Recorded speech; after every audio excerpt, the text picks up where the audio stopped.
નમસ્કાર મિત્રો, ગુજરાતી વાર્તા સાંભળવા આવ્યા છો। ચાલો વાર્તાની શરૂઆત કરી। ઘણા સમય પહેલા અવની અને વિહાન મધ્ય ભારતના એક શહેરમાં રહેતા હતા। અવની સ્વભાવે બબલી અને જીવંત છે, જ્યારે વિહાન ગંભીર અને શાંત છે। અવની એક પ્રખ્યાત ચિત્રકાર હતી અને વિહાન એક પ્રખ્યાત સાહિત્યકાર હતો।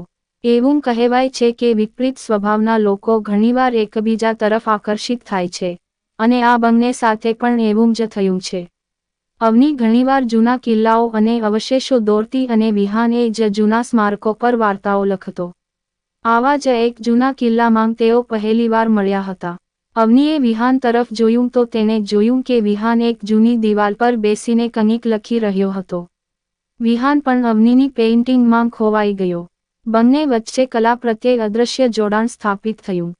તે દિવસથી અવની અને વિહાન એકસાથે અનેક સ્થળોએ ફર્યા, જ્યાં તેઓ પોતપોતાની કળામાં વ્યસ્ત રહેશે પણ એકબીજાની કંપનીનો આનંદ માણશે।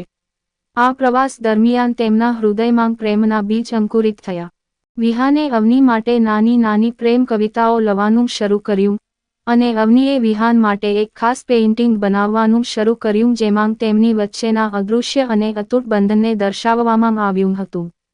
એક દિવસ વિહાન અવનીને તેની કવિતાઓની કુંજિકા સંકલન ભેટ આપે છે। તે કિનોટના પહેલા પાના પર લખ્યું હતું, તારા વિના મારી દુનિયા રંગહીન હશે। વિહાનની સાદગી અને તેના શબ્દોની ઊંડાઈ અવનીના હૃદયને સ્પર્શી ગઈ। તે સાંજે, જ્યારે ચંદ્ર આકાશમાં ઊંચો હતો, ત્યારે અવનીએ વિહાનને તેની ખાસ પેઇન્ટિંગ બતાવી। પેઇન્ટિંગમાં એક જૂના કિલ્લાનો એક ભાગ હતો જે પોતાનામાં જ હેરિટેજ હતો અને અવની અને વિહાન એ કિલ્લાના એક ખૂણામાં સાથે બેઠા હતા। એ જ ક્ષણે વિહાને અવની સામે ઘૂંટણીએ પડીને પ્રપોઝ કર્યું, શું તું મારી લાઈફ પાર્ટનર બનીશ?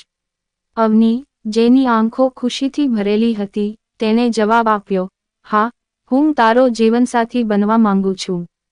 તે રાત્રે, ચંદ્ર અને તારાઓ વચ્ચે, અવની અને વિહાન એકબીજા સાથે તેમના પ્રેમને કાયમ માટે સીલ કરે છે। આ બંનેએ માત્ર કલા અને સાહિત્યમાં જ તેમની ભાગીદારી જોઈ નથી, પરંતુ જીવનના દરેક વળાંક પર સાચા સાથી તરીકે એકબીજા સાથે ચાલવાનું વચન પણ જોયું છે। અવની અને વિહાનની વાર્તાએ શીખવ્યું કે સાચો પ્રેમ કલા જેવો છે, જે આત્માને સ્પર્શે છે અને જીવનને નવી દિશા આપે છે। તેમની લવ સ્ટોરી તેમના શહેરના દરેક ઘરની વાર્તાઓનો એક ભાગ બની ગઈ અને સમયની સાથે આ વાર્તા અમર બની ગઈ। વર્ષો વીતી ગયા અને અવની અને વિહાનનો પ્રેમ ખીલ્યો। તેમની લવ સ્ટોરી તેમના શહેરમાં એક ઉદાહરણ બની ગઈ હતી। અવનીના બ્રશ અને વિહાનની પેનએ મળીને અસંખ્ય રંગો અને શબ્દોને જીવન આપ્યું। તેમના પ્રેમની તે સાંજે, જ્યારે વિહાને અવનીને પ્રપોઝ કર્યું, તે નગરમાં એક સુંદર વાર્તા તરીકે પ્રખ્યાત થઈ। દરેક યુવાન દંપતી એ પ્રપોઝલ સ્પોટ પર જઈને તેમના પ્રેમ વિશે વાત કરશે। અવનીનું તે ખાસ પેઇન્ટિંગ, જેમાં વિહાન તેની સાથે બેઠો હતો, તે હવે શહેરની એક ગેલેરીમાં સૌથી આકર્ષક પેઇન્ટિંગ તરીકે પ્રદર્શિત કરવામાં આવી હતી।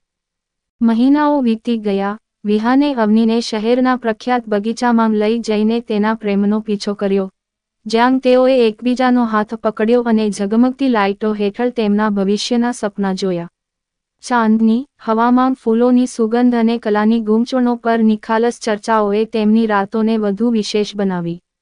એક દિવસ વિહાને અવનીને એક ખુલ્લો પત્ર લખ્યો હતો, જેમાં તેણે લખ્યું હતું, મારી પ્રિય અવની, તારી હાજરી મને પ્રેરણા આપે છે, તારી સ્મિત મને જીવન આપે છે અને તારો પ્રેમ મને જીવનનો સાચો હેતુ આપે છે। અવનીએ આ પત્ર વાંચીને વિહાનને એક પેઇન્ટેડ કવિતા ભેટમાં આપી, જેમાં તેણે પોતાના હાથે ઉગતા સૂરજને લખ્યું હતું, તું મારા જીવનનો સૂરજ છે, તારા વિના મારી દુનિયા અંધકારમય બની ગઈ હોત। વર્ષગાંઠના અવસર પર, વિહાન અવનીને વિશાળ સ્ક્રીન પર એક પોર્ટ્રેટ ભેટ કરે છે, જે અવનીના તમામ આકર્ષક ચિત્રો દર્શાવે છે। અવનીએ વિહાન માટે એક ખાસ કવિતા પણ લખી જે તેની વાર્તાઓમાં પાત્રોની સફરને પ્રતિબિંબિત કરે છે। ધીમે ધીમે તેમનું ઘર કલા અને સાહિત્યના મિશ્રણથી ભરાઈ ગયું। દિવાલો પરના ચિત્રો અને છાજલીઓ પર વિહાને લખેલા પુસ્તકોની શ્રેણીનું પ્રદર્શન હતું। તેમના પ્રેમે માત્ર તેમને જ નહીં, પરંતુ તેમની આસપાસના સમુદાયને પણ એક અનોખી સુંદરતા આપી અને પ્રેરણાથી ભરપૂર બનાવેલ છે। દરેક વ્યક્તિ અવની અને વિહાનના પ્રેમમાં કલા અને સાહિત્યનો સુંદર સંગમ જોઈ શકતો હતો.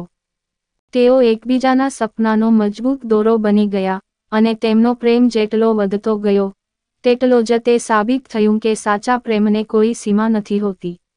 તેમની લવ સ્ટોરીએ સાબિત કર્યું કે મૂલ્યો અને સમજણ પર આધારિત સાચો પ્રેમ હંમેશા અમર રહેશે. તેમની લવ સ્ટોરી દરેક પેઢીને પ્રેરણા આપતી રહેશે, જેને સાંભળીને પ્રેમનો સાચો અર્થ સમજી શકાશે. આવી જ વાર્તા સાંભળવા માટે ચેનલને સબસ્ક્રાઇબ અને વિડીયોને લાઇક કરજો મિત્રો. ધન્યવાદ.